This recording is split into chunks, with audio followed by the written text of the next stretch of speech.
at the 30, the 20, he will score!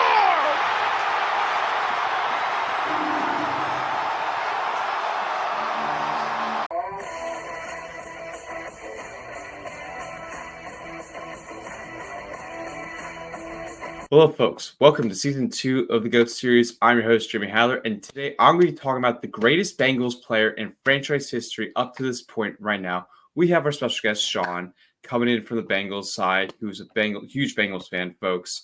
And before we gotta give praise to Sean real quick. Thank you. You know, it's just the team with the best color rush jersey of all time, you know, that solid white and black tiger stripes. Oh, Facts. They have the best color rush. Don't even at me. Exactly. I'm going to go over the rules here as I do on the GOAT Series, like I always do here, as I read from my script and the monologue, as I always do. Choose 5 candidates who we think is the greatest Bengals player of all time up to this point in franchise history. The criteria we always look for in these candidates is the accomplishments with the team, the tenure for the team, how they play with the team, the stats with the franchise, how are they on and off the field. And we also do honorable mention, but when I have a guest on, we give them the opportunity if they want to have an honorable mention to allow that to happen. And Sean has one, so we will have that very soon coming. And then at the end of the video, we choose our ultimate Bengals GOATs. So we start off with you, Sean, since you're the guest here. Who is your honorable mention for the Bengals? My honorable mention is number 18 wide receiver, AJ Green, one of the most clutch wide receivers that the Bengals have had throughout their history and being in the National Football League. And he had pretty good route running. You know, he wasn't exactly the fastest person, but he was really clutch. He had a lot of good playmaking. You know, he was just there. He was injury prone, unfortunately, for a good part of his career. You know, and his younger days were definitely the more solid of his career. You know, when he went to the Cardinals, he had some plays, but he didn't quite live up to the hype he used to have. And, you know, he was a great player overall. You know, I think those Hail Mary freaking highlights, dude, those things, I love watching those. I rewatch them all the time, man. So sick. He's definitely a player I remember watching growing up. He was very fun. I remember my first Packer win I ever went to at Lambeau Field was watching him make a lot of plays with Andy Dalton, and that was just fun to watch, seeing AJ Green, because AJ Green was one of my favorites to watch of wide receiver, especially growing up. He would just make ridiculous plays, especially separation, just like get off, and like those Hail Marys too were ridiculous. Yeah, he got a little aggressive there too sometimes, you know, with that Jalen Ramsey stuff in the Jaguars, man. Oh, he could get heated. You know, he was usually a quiet, humble guy, but there were times he got a little angry at some of the opposing teams. Bit feisty. That's what we need in football players, though. We need love that competitive spirit, you know. Exactly. Yeah, that's what wins you games. For my honorable mention, I'm going to go with the guy who's known for being on CBS on the pregame show. That is Boomer Esiason. Boomer Esiason played 9 seasons with the Bengals. He's a 3-time Pro Bowler, 1-time MVP, 1-time first-team All-Pro. He's in the Bengals Ring of Honor. He is known for his strong arm, his quick release, and he's very good at reading defenses to see what they're going to do and what they're strategizing. And he was very good and effective in the play action. He was very good in that. That's what he's really known for. Sean, what do you think about Boomer Esiason? Oh, he was really good, man. You know, he was one of the best lefties for sure. His left-handed quarterbacks, you know, before Steve Young, you know, he led the AFC in passing in 1988 and 89, I think. He had a lot of touchdown passes, a lot of passing yards, and almost 3,000 completions or something like that. You know, the only problem is during that time period, you know, the standards were so high. You have Marino, Montana, freaking Jim Kelly, you know. Yeah. It's just he's in that category with Kelly where you want to call them like top 10 ever, but you look at how strong that list is and you wonder like how do you fit them in there? You know, getting respect as an all-time QB is a tough battle. So it always has been and always will be, especially with these quarterbacks today. But he's up there with Joe Gibbs now on the freaking radio. Yeah, with Joe Gibbs, yes. Yeah. All right, let's get with our first player here off the board that we like to give very appreciation to, and that is Anthony Munoz. Anthony Munoz played 13 seasons with the Bengals. He's a Walter Payton Man of the Year. He won it one time. 9 first-team All-Pros. You don't see that. Like, who is going to have 9 first-team All-Pros? Almost nobody. That's ridiculous. 2 second-team All-Pros. 11 Pro Bowls. Made his all-rookie team his rookie year. Made the Bengals Ring of Honor. He is in the Hall of Fame, folks. And he absolutely deserves to be.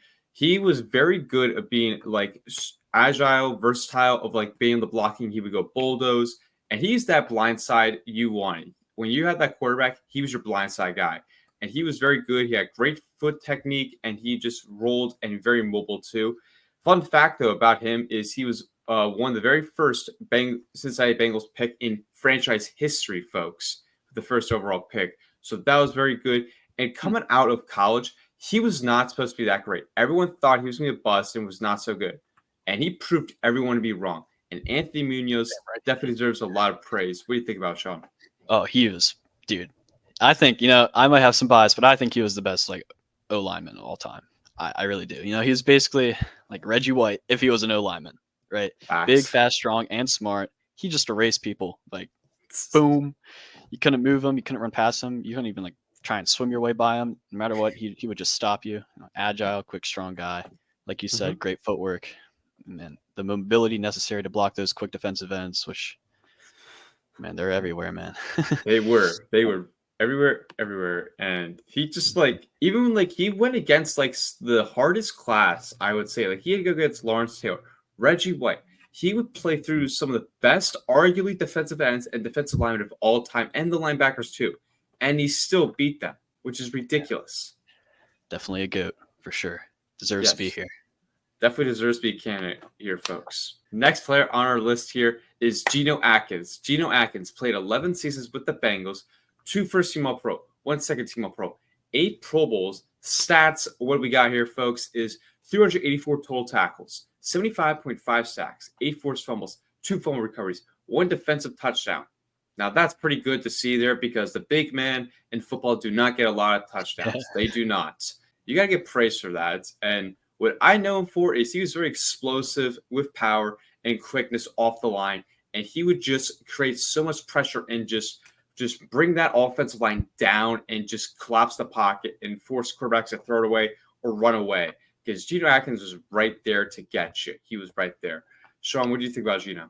I think he should be called Geno Sackins because that's just who he is, man. He had, what was it like? I think he had around 80 sacks. It's not exactly, but it's around there. And what surprised me, correct me if I'm wrong, wasn't he a round 4 pick? He was drafted pretty late, and he had 160 games somewhere around there. And, he was just able to ram through people, and that's how he got the nickname Geno Sackins, right? I think he's in the Hall of Fame discussion. I don't know, man. I've been thinking about it for a while, and I think he's in the Hall of Very Good, right? He was. I think he got overshadowed because of Aaron Donald being one of maybe the best ever for his position. So he's up there. But yeah, Geno Sackins definitely deserves to be here for sure with all of his freaking dude. He's just powerhouse, man. Boom. Oh yeah. That's what he does. He did that all the time. He would do that, especially when I went to the Packers-Bengals game. He kept doing that against Aaron Rodgers and kept forcing so much pressure against one of the best lines at the time for the Packers. And he was still unstoppable, and he's just fun to watch too, especially with the Cincinnati Bengals. I mean, he didn't get to go to playoffs that much and go far with the Bengals, but he did a pretty good job where he was one of the big leaders on that team for so many years, especially the defense too. When I was playing Madden, man, it was during those rough Bengal days. He was the number 1 overall, and I made use of him. I sacked everybody. There we go. Geno Sackins. Exactly. Geno Sackins, ladies and gentlemen. Next player on the list we got is Ken Riley, CB, ladies and gentlemen. Played 15 seasons with the Bengals. You don't see a cornerback play that long. You'll see a quarterback, but not a CB. You don't see that out there for a defensive back. He's in the Hall of Fame, ladies and gentlemen. 1 first-team All-Pro, 2 second-team All-Pro. Made the Bengals Ring of Honor. Known for his instincts, and he's a ball hawk. That is what the big thing he was known for, is being a ball hawk, and he would be in the right place, right time, like Ed Reed for the Ravens, your rivals, Sean. He would be right there and just go, boom, get the interception and take it to the house. Damn right you would. Dude, Riley, man. Whew, Ken Riley, the Radler. Oh, yeah. He was, what was he at the time of his retirement, he was 4th all-time in interceptions. So, and it's amazing, like you said, the 15 seasons he played, you can't, how is a 35, somewhere around there, keeping up with these 20-year-olds that are just zooming down the field? And this guy, with his old beat-up legs, he's still there, man. He's keeping up with them. Freaking 15-season player, 596 return yards. He had 5 touchdowns, a lot of fumble recoveries. Oh, yeah, receiving yards. He had 15 receiving yards. That's on the stat sheet. I guess he was a wide receiver for a player too. Who knows? I mean, he played both sides. When back in the day, they would play both sides a little bit if they really need to put him in there. They put him in there for that position. And he could probably do it, man, if he's keeping up with those 20-year-olds, man. Exactly. Next player on the list, we got 2 more before we choose our ultimate Bengals GOATs. This player is Ken Anderson, folks. Not Ken from Barbie. No. That's just, no, way off, folks. Played 16 seasons with the Bengals. He won 1 MVP, 1-time Offensive Player of the Year, 1-time Comeback Player of the Year, 1-time NFL Man of the Year award, 1-time First Team All-Pro, 1-time Second Team All-Pro, 4-time Pro Bowler, 2-time Passing Yards leader, 4-time Completions Percentage leader. Very known for his charismatic and his confidence. He also made the Bengals Ring of Honor and 3-time Completion Percentage leader.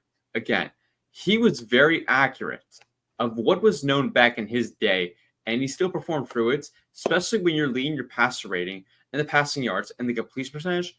That's pretty good because way back in the day, when you had those old quarterbacks back in the 60s and 70s, they were not good in the completion percentage. He did pretty well given his standard for the time being. Way better than Joe Namath, because Joe Namath should not be in the Hall of Fame. But he did pretty good during his standard-wise, I will say, though. Mm-hmm. We got him out, Sean. So Anderson is one of the 5 players in NFL history to win at least 4 league passing titles. But, prior to the Icky Shuffle, which, most people were unaware that there was a team in Cincinnati because, it's Cincinnati, Ohio, right? Anderson, I think he's a victim of that. He kind of has a lack of notoriety. When someone says Ken Anderson, you say it to a new Bengals fan, they're like, oh, who's that? Never heard of him, right? But, I mean, you look back at what he did, he was, for his time, man, boom, freaking boss, right? Yeah. Led the Bengals to their first Super Bowl. They obviously didn't win it. We still haven't, but he won the NFL MVP and the passing title too. So he did his job and he did it well. Absolutely, he absolutely did his job well. And in that, I mean, I get quarterbacks play, like I mentioned before of Riley, how it was incredible for his position to play that long, but it's also incredible for Anderson to play that long with the Bengals, 16 seasons, because in the time frame, the average amount of years an NFL player plays in the league is 3 years. And after that, most of the time, the players don't stay with a single team. They don't play with the same team that they were where they were drafted by. And he spent 16 seasons.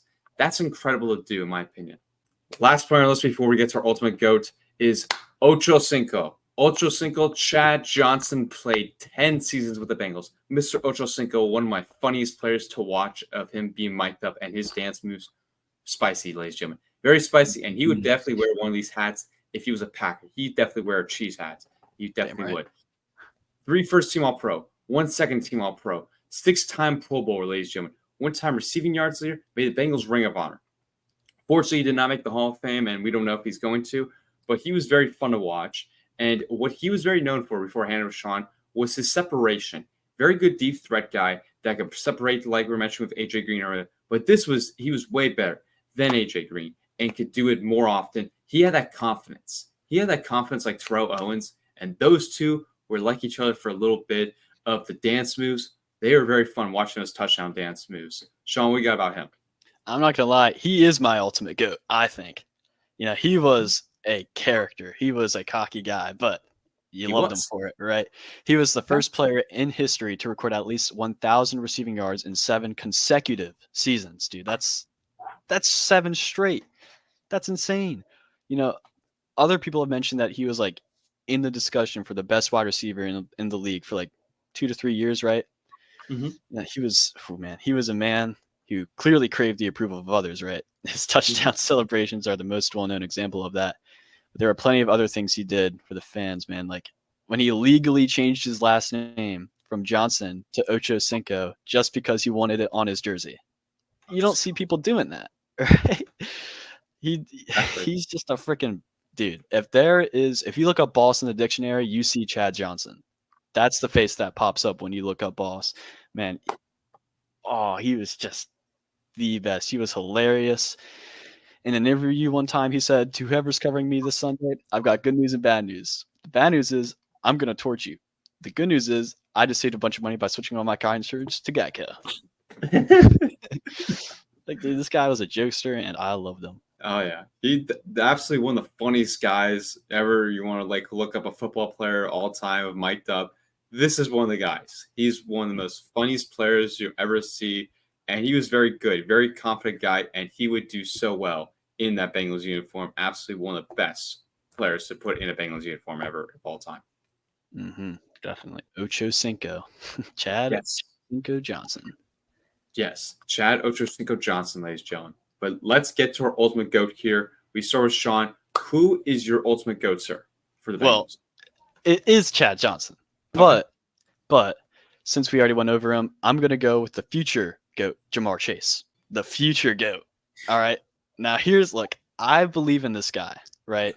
Look, I think, now I'm going to sound like I'm coping, but if we get an O-line and we get Burrow dotting it to Jamar Chase over and over, he's jumping over everybody. He's basically, I see him as like a Randy Moss of the Bengals. Okay. I can see it. He's still young. He is, you never know. He could just hit his prime. He's probably not there yet. I think he's going to just keep getting better and better and better and better. What do you think, Jeremy? Very bold take here. I'm not going to go Chad Johnson as my GOAT since you did, and your future GOAT is Jamar Chase. That's not for me. My future one would be Joe Burrow. I would put him up there. What we're talking about right now here is what I'll say. And for right now, I got to give arguably the best offensive lineman of all time, and that is Anthony Munoz. Anthony Munoz, the way he dominated on that line, and when you needed your blind side, now, since Boomer was left-handed, that was not the blind side. Anthony Munoz could play on the right side if he really had to. He would have been fine. But what he was really known for is playing that blind side left tackle position. Dominated, killed his opponents, and always beat the heck out of them. Every time you try to give him a new person, trying to take him one-on-one, he still beats you. Even if you try to get two guys on, he still find a way to win the battle. And he was pretty good in the run game, especially getting the running back so much extra yards, and he would give the quarterback so much time. You never had to worry about him. You never had to worry about the guy when he's coming in and playing. He would perform, and he'd show up all the time. Now, he dealt with some injuries, too, during his time of his career. But he still played through his injuries, and that's what impressed me about Anthony Munoz, is he still find a way to be the best and bring himself out there. So I have to give my GOAT to Anthony Munoz. Yeah, for sure. He basically nullified like whoever the other end was that he was guarding, right? They basically they didn't exist, right? Exactly. If only we had him right now. He needs to come back. Exactly. Man. We need an Anthony Munoz right now. We could really use one, man. Tell you what, we need Burrow to have that extra time. Like you say, Joe Burrow has a lot of potential. I think if we had a modern day Anthony Munoz, you never know, man. We could win a Super Bowl. We were close with the Rams. I mean, I'll still always say this hot take, and I've always stood by the day that they drafted Jamar Chase is they should have took offensive line. I still stand by that take because that cost the Bengals the Super Bowl. Because how many times did Joe Burrow get sacked? 6-7 times in that game. And that's because of the offensive line. If you addressed offensive line, you would have probably won the Super Bowl then. I get that Jamar Chase is like the great weapon and everything. Could be a Randy Moss or but we did have T. Higgins at that point, so we could have. Yeah, that's what I'm saying. You had T. Higgins. You also had Tyler Boyd too, who was pretty solid during his time. Oh yeah. You had Joe Mixon also. You had a pretty good tight end also. So our receiving core was solid. Yes. So you guys took it a little too advantage. I would address the need that he needed to right away because Joe Burrow's been getting hurt a lot, and if he gets hurt more, the dude's career is over. Yeah, so we can't have that. You got to address that position because the last couple of years, you try and go out and sign people. That's good. But they haven't done the job. That's been the problem with the Bengals is they got to address that offensive line. Once you have a solid offensive line, then your offense is completely unstoppable then. Yeah, I've been saying that for a while, man. I remember when I was watching that draft, I said the same thing, but I got a little hooked on Chase. I'm a little sucker for those long passes and stuff like that. So I was like, you know what, I'm okay with it. And I like the skill positions, like the receiving, the running back, cornerback, all that stuff. So, and I just love to see it. So I was okay with it, but I understand your point. I definitely thought the same thing for sure when that draft was happening. I was like, damn, dude, we really need an offensive line, or else we're just going to keep getting bashed. Mm-hmm. Yep, and it happened in the Super Bowl. Mm-hmm. He definitely, yeah. Way to rub it in, Jeremy. I mean, I haven't been to my team hasn't been to Super Bowl like forever, but I mean that's why that's always my hard take. Every time you talk about the Bengals in Super Bowl contention, the offensive line is the big question. Mm-hmm. That has been the big question, and when you fix that, you are Super Bowl contenders. You might be Super Bowl contenders on paper, but in reality, you gotta have the offensive line addressed. Once you have that addressed, then you're good because you have a solid defense, except the secondary part. But once you guys address the offensive line, then you guys are going to be unstoppable and take down the Chiefs like you did before. You're going to take down the Ravens, your rival, win that division there. You're going to dominate the AFC. You got to watch out for other teams too, like besides the Chiefs. You got to watch out for the Dolphins, even though they're not that competitive in my opinion. But you still got to watch out for them though. Yeah, there's no substitution for an offensive line.